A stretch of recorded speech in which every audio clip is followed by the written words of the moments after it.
यदि इस टाइप की कोई बात होगी, यदि केवल अपनत्व की भावना होगी, वहाँ तो निश्चित रूप से आप बहुत छोटी सोच में जीते जीते मर जाएंगे। सोच को बड़ी करिए। अरे मैंने मुझसे थोड़ा कुछ ज़्यादा खर्च हो गया, मुझसे कुछ ज़्यादा किसी धर्म कार्य मैंने किसी भी कार्य में दे दिया, अरे नहीं नहीं नहीं मैं इतना क्यों करूं, वो ऐसे नहीं। अरे आप उदार त्याग तो करके देखो, भगवान आपको 1 के लाख देने के लिए खड़ा है, त्याग तो लाइए। ईमानदारी, जिसके जीवन में ईमानदारी, ये आप ज़्यादा नहीं, महीने 15 दिन ही यदि वृत्ति न बदल सको तो महीने 15 दिन ही ये सोच के देख लो, करके देख लो, आपको रिजल्ट मिल जाए तो आगे कर लेना, न मिले तो मुझसे आके कह देना, बिल्कुल मत करना। ये मैं पूर्ण विश्वास से कहता हूँ। आप ईमानदारी से जुड़े हैं तो आपके लिए चारों रास्ते खुले हुए हैं, 10 दिशाएं खुली हुई हैं। और आप गलत होते हैं कहीं पे तो आप जहाँ हैं वहाँ रह जाओ, वो भी बड़ी बात है। त्याग करिए। लाख किसी के पड़े हैं, वो मेरे नहीं है तो मेरे नहीं है। मेरी जेब में 1 रखा है, वो मेरा है, जिसमें मेरा अधिकार है वो मेरा है।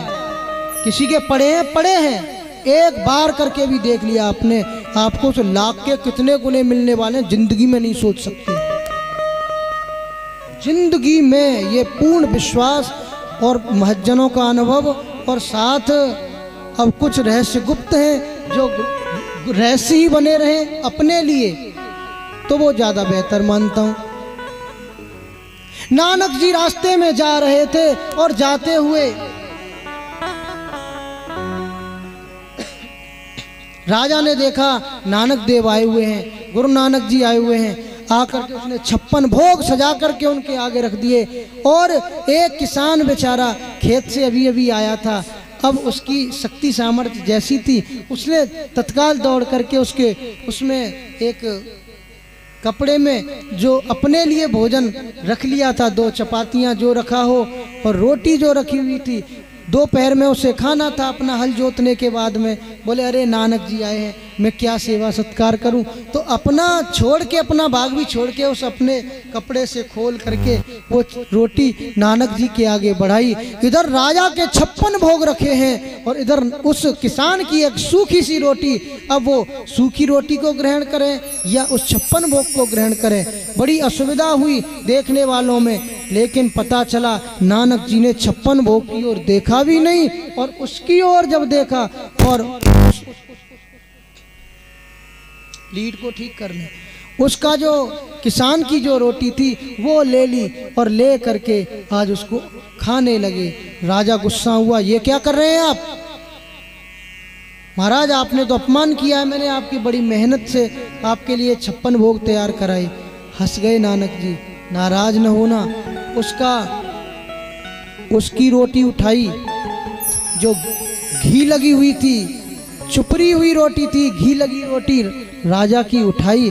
उठा करके नानक देव ने उसे निचोड़ा, निचोड़ते ही उससे खून की बूंदें टपकने लगी। तेरी रोटी इसीलिए नहीं खाई, लेकिन इस किसान की रोटी पर ईमानदारी का घी लगा है, इसीलिए मैंने इसकी रोटी स्वीकार की है।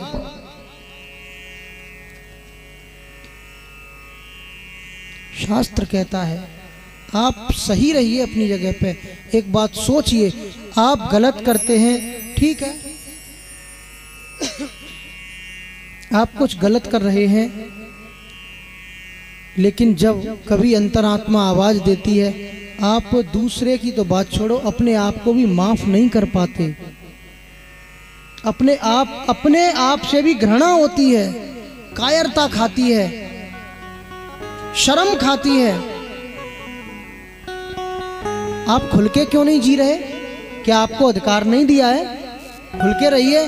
जो सच्चा होगा उसकी बात में बल होगा और वो खुल के रहेगा, उसका स्वाभिमान जगा रहेगा। जो ईमानदार होगा, अच्छा होगा, उसका स्वाभिमान जगा रहेगा, अहंकार न होगा। और जो इस तरह के पाप में मस्त हैं उनका स्वाभिमान मरा होगा, अहंकार जगा होगा। अहंकार और स्वाभिमान समीपता के शब्द हैं। कभी कभी हम स्वाभिमान को अहंकार, अहंकार को स्वाभिमान समझ बैठते हैं। स्वाभिमान का अर्थ है अपना मूल्य, क्या है हमारा मूल्य, हमारी वैल्यू क्या है, वो हम अपनी समझेंगे। जो भी हो,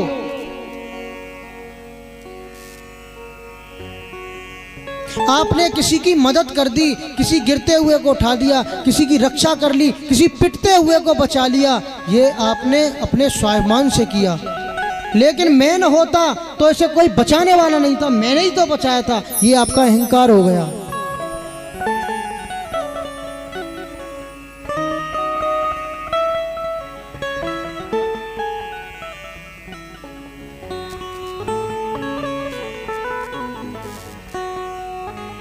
याद रखिए, सब द्वार खुलेंगे, विषम परिस्थितियां आसपास दिखेंगी भी नहीं। हाँ, परिस्थितियां आएंगी लेकिन आपको पता ही नहीं चलेगा। जैसे बारिश हो रही है, छाता लगा लिया, होती रहा कितनी होगी बारिश, हमें थोड़ी भिगा सकती है, क्योंकि हमारे ऊपर छाता लगा है। उन परमात्मा की कृपा का रक्षा कवच आपके साथ, और परिस्थितियां कितनी भी बदली हुई, बिगड़ी हुई, विषम हो, आपको तो वो पता भी नहीं चलेंगी, उनकी वो महसूस भी नहीं होंगी। रहमन चुप हुए बैठिए, देख दिनन को फेर, जब नी के दिन आए हैं, हाँ बनत न लगे हैं देर।